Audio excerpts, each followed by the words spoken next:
Welcome back, MTG Joe here. Today we're going to be mashing up both our weekly metagame breakdown as well as best decks for the qualifier play-in this week. So qualifier play-in this weekend is Explorer Best of 1. Next weekend will be Explorer Best of 3, and then the actual qualifier weekend. So depending if you want to try to get into this qualifier weekend, potentially make the Arena Championship, make it to Worlds, win huge amounts of cash, become a Magic celebrity.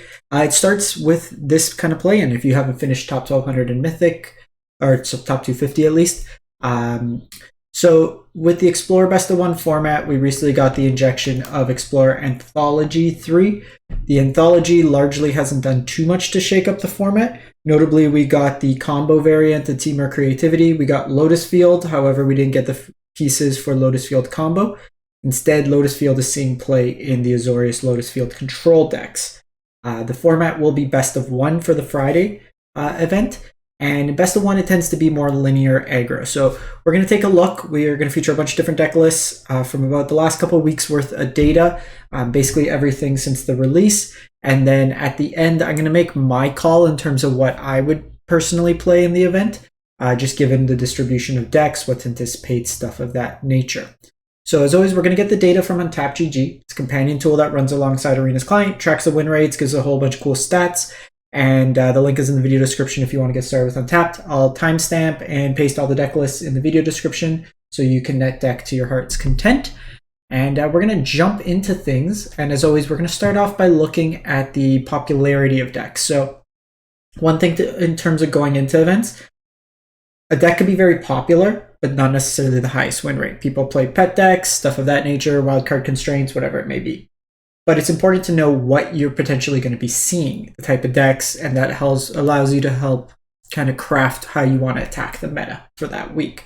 So in terms of popularity of today, so ignore the May 9th to now, it just kind of defaults this range, but we're looking at the daily popularity.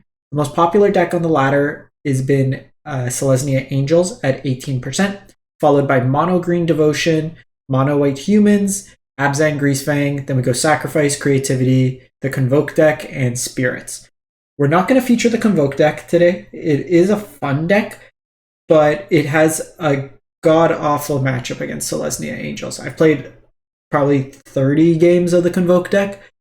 I like it a lot, but I've never once felt close in the Angels deck. You don't have removal. They just go over the top. They'll gain you in terms of life. And with it being almost 20% of the meta, it's pretty tough. Compare that with Mono Green. That can be a little tricky as Mono White. I personally wouldn't advise playing it. It's a fun ladder deck if you want to try it, but I wouldn't necessarily want to go into that big of a field of Angels with the Convoke deck. There's a YouTube video if you want to see the deck list in action. So in terms of like the distribution of decks, we kind of look at seeing what trends are. So we can see that Angels has really picked up popularity. It's been around like 10 and it's pretty much doubled in the last 2 weeks.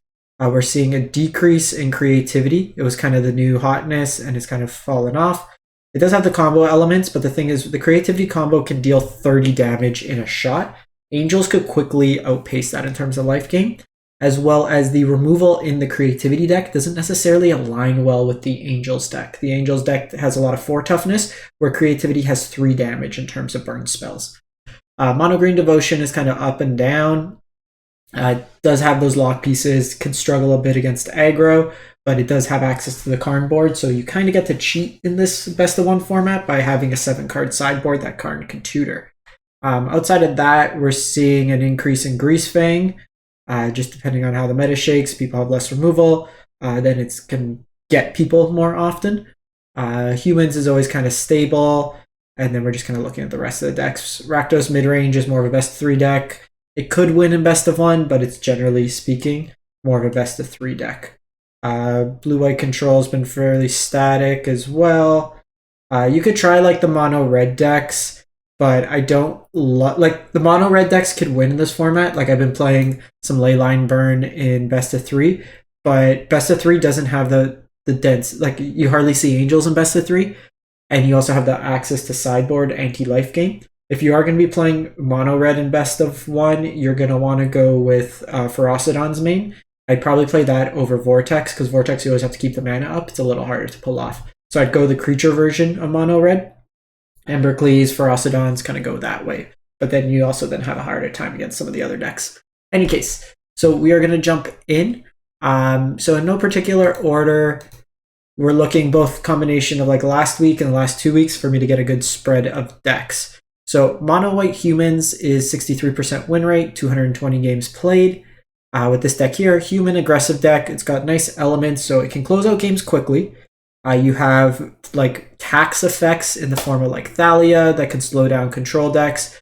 Brave the Elements can be a protection spell for your cards, but also give you unblockable against monocolor decks, so against mono green, mirrors, anything like that. It's a pretty solid effect, all things considered. Dauntless Bodyguard can protect your creatures. Initiate can blow up artifacts or enchantments. A lot of incidental ways to put counters on things. This is also useful against like the creativity matchup because you can blow up the treasure they're targeting. You have Recruitment Officer for card advantage. Coppercoat Vanguard puts a ward ability onto your creatures and protects them. Luminarch for counters. Thalia's Lieutenant for counters. Adeline is a really tough to deal with, or like not tough to deal with, but like a must-answer threat. Otherwise, it puts a lot of pressure on your opponent. And then some Brutal Cathars as removal. A lot of good utility lands mixed into the mana base here. We then go to Abzan Greasefang. This one's at 59% after about 100 matches. So the combo here is self-mill. When you self-mill, you're going to try to put into your graveyard Esca's Chariot, Sky Sovereign, or Parhelion, ideally Parhelion. And then you're going to cast Greasefang, and then reanimate, give it haste, attack in, hit them for 13, get 2 4/4 Angels. So it's pretty much GG if you can connect with this. You can put cards into your graveyard with things like Grizzly Salvage. You have the Fiend's Informant, Satyr Wayfinder, Witherbloom Command. You can also reanimate your Greasefangs with Can't Stay Awake. And this is also something you could cast from the graveyard, so it adds a lot of redundancy. Hand Hate and Thoughtseize, as well as Liliana. And then you also just have the fair game, if needed, of hard casting the Chariot and just beating into your opponent. We'll then move to Temur Creativity, the aforementioned combo deck.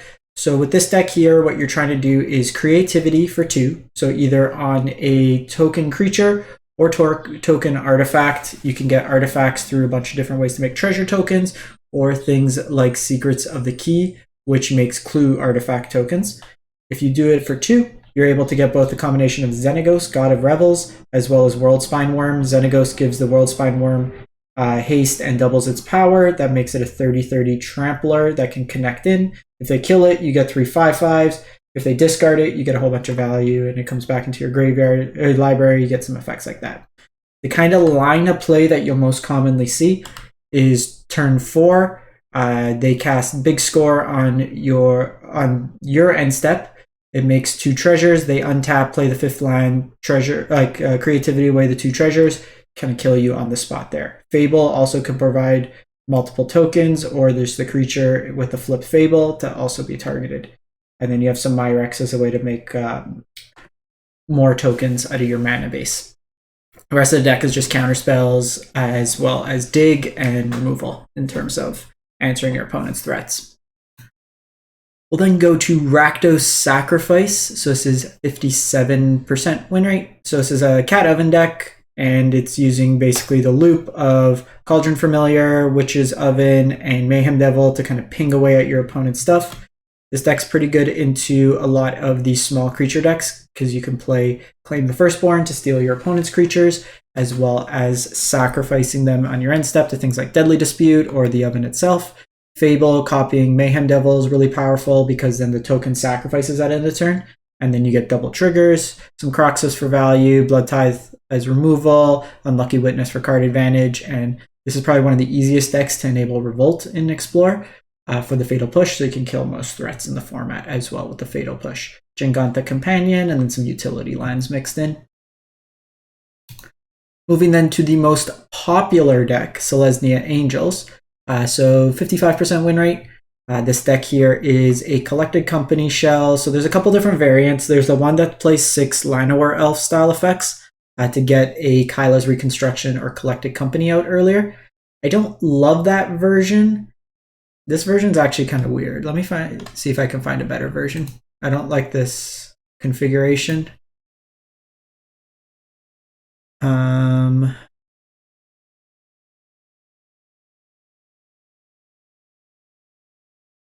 Sorry. I don't want to give like bad, like the setup on that deck's very odd. So probably would say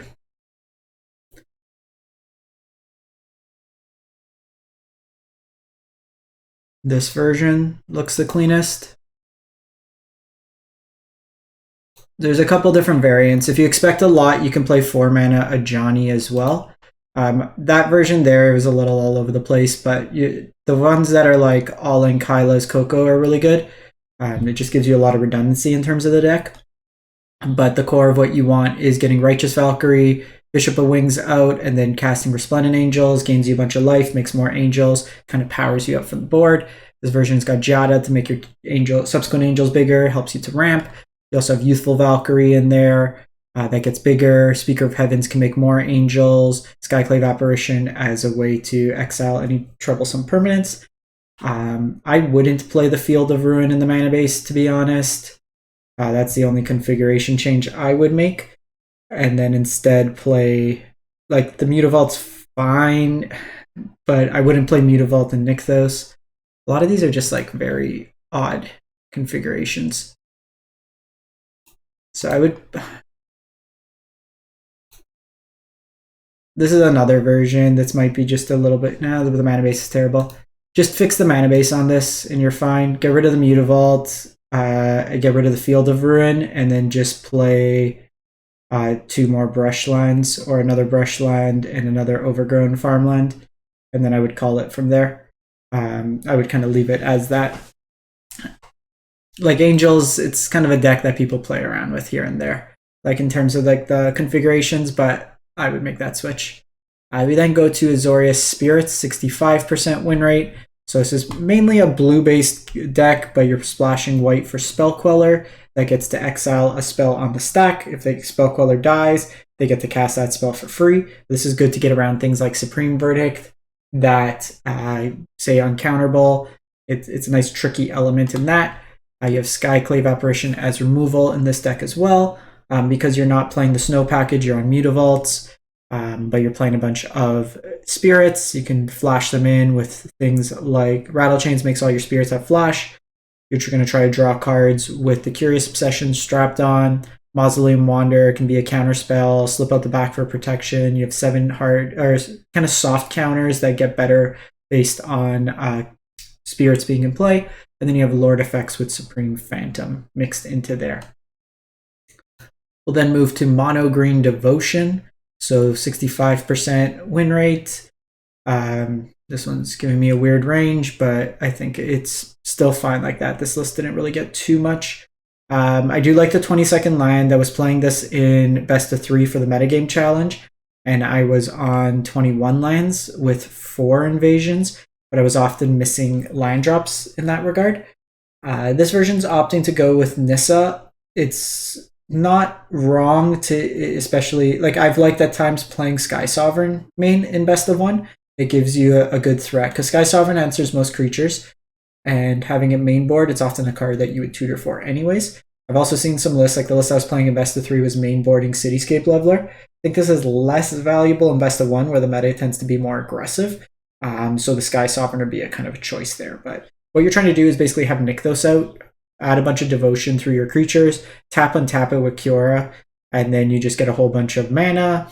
Storm the Festival finds you more things, gets you more mana. Karn then lets you tutor from your sideboard. So probably the configuration I would make is Nissa out, Sky Sovereign here, and then play Portal to Phyrexia in the sideboard. But then so the thing is, a lot of those lists have gone to Filigree Silex.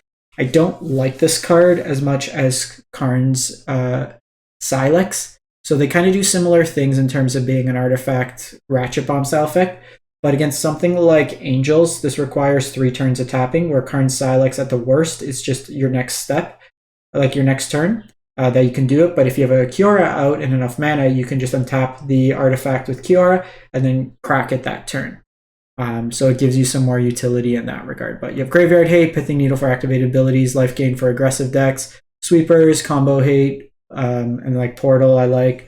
and then Cityscape Leveler as a catch-all removal spell. We'll then move to Selesnya Auras, so a 60% win rate, and this is a deck that's looking to strap a bunch of auras onto your creatures. The kind of core card of the deck is Light Pause. Whenever you cast, whenever an aura enters battlefield, if you cast it, you get to tutor up another aura with a different name, and then put it onto Light Pause. So this kind of gives you a toolbox effect. Shram also draws you cards. You have protection effects in both Selfless Savior and Skrelv, pairing that with Generous Visitor to buff up your team.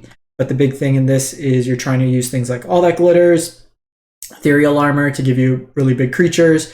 Audacity can give Trample, then you get like First Strike, Lifelink with Runa Substance, you have Tutorable Removal and Heliod's Punishment, Sentinel's Eyes for Vigilance, Griff Booms for Flying. And then the card that's actually really good in Best of One is Hushbringer. So if we look at the Angels deck, if we look at the Humans deck, like even to some extent the Rakdos Sacrifice with some of their Enter the Battlefield style effects, this shuts those all off. It gives you a flying lifelinker that can be very powerful as well. So this is a deck that, my personal opinion on auras is you tend to lose to yourself at times more than your opponent. It is a deck where half the cards in your deck don't do anything if you don't have a creature out. And if they're able to interact with creatures, you could do very powerful things. But at the same time, you can also maul aggressively to try to find said powerful things. And then lastly, we have Azorius Lotus Field. So this would be the deck. It's got a low win rate right now. But I think the shell can be leveraged, and it's well situated right now for the meta. We see a lot of just decks that are looking to go wide human spam, so having sweepers is very powerful. I would probably say you want access to like a little bit more in terms of counterspell. So I would probably play Make Disappear over Impulse in this case. It gives you a better game against like the creativity and stuff. But the core of this deck, what you're trying to do is use Strict Proctor with Lotus Field. So when the Lotus Field comes in, Proctor triggers, so it counters the Sacrifice ability. You could also, if you are on turn 3, have 2 mana up, you can cast Lotus or play Lotus Field, and then cast Discontinuity for 2 mana to stifle the ability, so you don't have to sacrifice. You then can use Thespian Stage to copy the Lotus Field to give you a whole bunch of mana. Very powerful with Teferi because you can untap 2 lands, but with 2 Lotus Field style effects, you can untap 6 mana at a time. You're using things like Doomscar in this deck over Supreme Verdict because you can foretell it on 2, and then if you have the Lotus Field, you can cast it for 3 mana. Dream Trawler is a very quick clock in this deck. You can also Discontinuity on your opponent's turn to counter something on the stack and just phase out their whole turn. Farewell, very powerful because they eat at a number of ways. Wandering Emperor in here, and then you have Strict Proctor as another way to trigger, like counter ETB effects of your opponent, so it kind of hurts the Angels deck. If Angels is this very like representative, combination of Proctor plus Sweepers is very powerful against this type of effect. The thing you might want to also look at is like if you're running into Greasefang, only having access to like the 4 March as an instant speed answer is a little rough. Because like the Emperor doesn't really do much against the Parhelion draw, and they kind of hit you at instant speed. You might want to look like 3 Make Disappear a Fateful Absence, something of that line, or just like maybe trim a Farewell and then play just some cheaper direct information, or direct like removal in that respect. This is probably the shell I would run with. Just given what we're seeing in the meta, I think blue-white's very representative. But we might, or like very strong against these decks of what's being representative, but at the same time, like, depends on your playstyle. If you want to go quick games, go with like one of the aggro decks. Probably mono white Humans or Spirits would be kind of my go-to if you want to play a more aggressively slanted deck into the format. In any case, drop what you get 7 wins with, and we'll catch you next time, and I'll prepare best of 3 lists when that comes up as well. Thanks for watching.